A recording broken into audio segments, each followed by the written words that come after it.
नमस्कार, मैं हूं नीतीश पांडे और आप देख रहे हैं अमर उजाला। बड़ी बड़ी गाड़ियों में भौकाल से चलने वाले नेताजी को तो आपने देखा होगा, लेकिन एक जो कहावत कही जाती है कि राजनीति संघर्ष और इसके साथ ही दर्द भी देती है। तो बलिया के जो नए जिलाध्यक्ष हैं भारतीय जनता पार्टी के संजय मिश्रा जी, उनके बारे में आज हम चर्चा करेंगे। इन दिनों संजय मिश्रा जो कि अभी जिलाध्यक्ष बने हैं, उनकी चर्चा ज्यादा हो रही है। ज्यादा इसलिए हो रही है कि उनका जो राजनीतिक करियर है वो लोगों के सहन में है, उनके लिए प्रेरणा का स्रोत बन रहा है।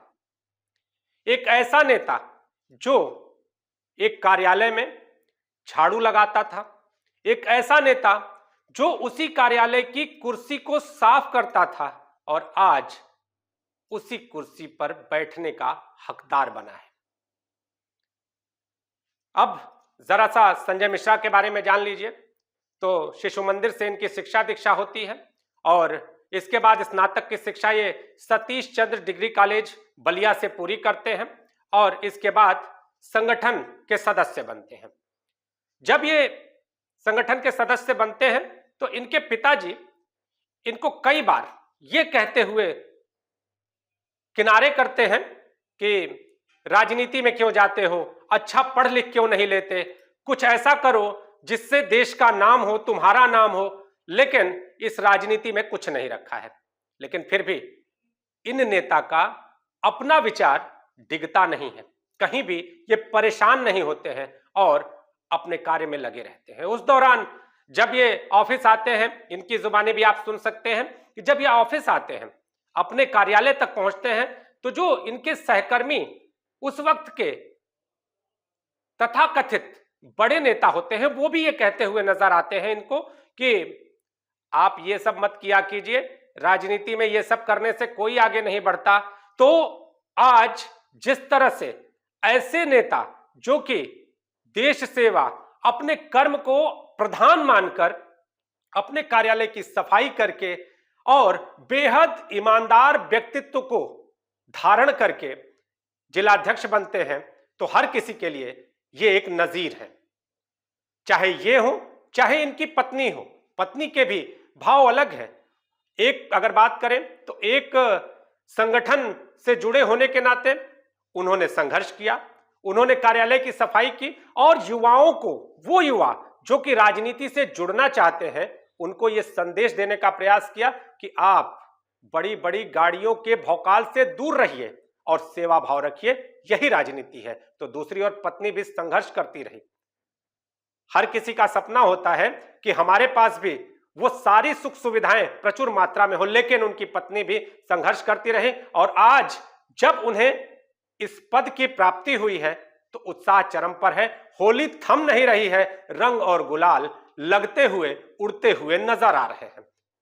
तो आज के दौर में ऐसे नेता युवा राजनीति के लिए प्रेरणा का स्रोत बन रहे हैं। आप जुड़े रहिए अमर उजाला के साथ। बीजेपी कार्यालय पे सुबह का दिनचर्या ये था कि मैं सुबह 6 बजे घर से निकलता था, पार्टी कार्यालय जाता था, ताला खुलता था, उसके बाद कुर्सी ठीक ठाक करके स्वयं झाड़ू लगाता था। झाड़ू उड़ू लगाने के बाद फिर मैं घर आता था और स्नान ध्यान करके पुनः कार्यालय चला जाता था देर रात्रि तक। कभी कभी तो ऐसा होता था कि किसी परीक्षा के कारण या किसी बीमारी के कारण किसी को हॉस्पिटल ही आना हो, परीक्षा के कारण विद्यालय आना हो, तो जो कार्यकर्ता होते थे वो मुझे फ़ोन करते थे कि भाई मेरी लड़की आ रही है, चाहे लड़का आ रहा है, रात्रि में यहीं कार्यालय पे विश्राम करेंगे। तो वो फ़ोन 11 बजे भी रात्रि में आ जाए, चाहे 12 बजे आ जाए, तो मैं बिना आलस्य किए मैं स्वयं जाता था। उस समय भी ताला खोलता था, उनको पूरी व्यवस्था बना के, और फिर मैं घर आता था। यह प्रक्रिया मुझे लगता है कि निरंतर कई वर्षों तक चली। आज चूँकि अपना नया कार्यालय बन गया है। लोग बहुत कुछ बोलते भी थे उस वक्त। जी, बहुत कुछ बोलते थे। बहुत आप लोगों ने बहुत झेला भी है लोगों की बहुत झेला है, बातें। लेकिन इस तरह एक की बातें लोग करते थे, वो याद है वो समय, वो बात। लोग मजाक उड़ाते थे कि ये सब कहने में कुछ है वो नहीं, हाँ, और ये जो आप कर रहे हैं इसका कोई लाभ मिलने वाला नहीं है। तो चूंकि आदमी हर विषय को नजरअंदाज करता था, मन में कार्यकर्ता का भाव था, तो कार्यकर्ता के भाव के नाते चूंकि संघ का मैं स्वयंसेवक हूँ और संघ में स्वयं की प्रेरणा से काम करने वाला ही स्वयंसेवक होता है, इस भावना के साथ निरंतर चाहे कोई भी काम रहा हो, झाड़ू लगाना हो, कार्यालय बंद करना हो खोलना हो, मंच का संचालन करना हो, माने किसी भी क्षेत्र में अगर लगाया जाए संगठन के द्वारा तो बखूबी उसका निर्वहन होता था। ये जो परिवार की जो जरूरतें थी वो कैसे आप पूरा करते थे? क्योंकि अब परिवार की ज़रूरतों को सबसे पहले तो संगठन की क्या ज़रूरत है उसको पूरा करना है, या भाव लेके आदमी काम करता था। कभी कभी मेरे पिताजी उस समय जिंदा थे, वो काफ़ी नाराज़ हो जाते थे और क्या कहते थे? अब क्या कहा जाए, वो एक अभिभावक के नाते कभी कभी इस प्रकार की स्थिति का निर्माण होता था कि वो पिटाई भी कर देते थे। ये बहुत बड़े नेता हुए, वो दिन भर घर छोड़ के जाना है तो परिवार की चिंता नहीं है, लेकिन कभी कभी आंखों में आंसू भी आ जाते थे, लेकिन अकेले उस चीज़ को आदमी सहन करता था और फिर थोड़ी देर बाद वही भाव लिए संगठन के काम के लिए। आर्थिक संकट तो था ही, मतलब अब वो परिवार है, परिवार में रहकर और ये सब कर पाना बहुत मुश्किल होता है। और इसमें ये पार्टी में मेरे शादी के पहले से ही ये पार्टी में शामिल थे और संगठन में शामिल थे, और संगठन के मतलब सारे पदाधिकारियों से लेकर छोटे से बड़े सबकी इज्जत सम्मान करना, इनके मतलब उसमें जो है दिमाग में हमेशा यही रहता था कि सबकी इज्जत करना, सम्मान करना, और वैसे हम भी ढल गए इनके साथ साथ। और हमारे अंदर भी यही आ गया कि मतलब अब इनसे ज़्यादा मतलब हमको ये है इनके सम्मान की चिंता थी कि इनका सम्मान कहीं कम ना हो हमारी वजह से, इसलिए मैं इनको कहीं रोकी नहीं और समाज का चाहे परिवार का चिंता न करते हुए ये अपने पार्टी और संगठन में आगे निकल गए और आज यहाँ पहुँचे हैं। आज बहुत बड़ी खुशी की दिन है, बहुत ज़्यादा। आज इनका नाम सुनकर मेरे तो आँखों में आंसू आ गया कि आज जाके इनको पार्टी के लिए और संगठन के लिए कुछ करने के लिए बड़ा पद मिला।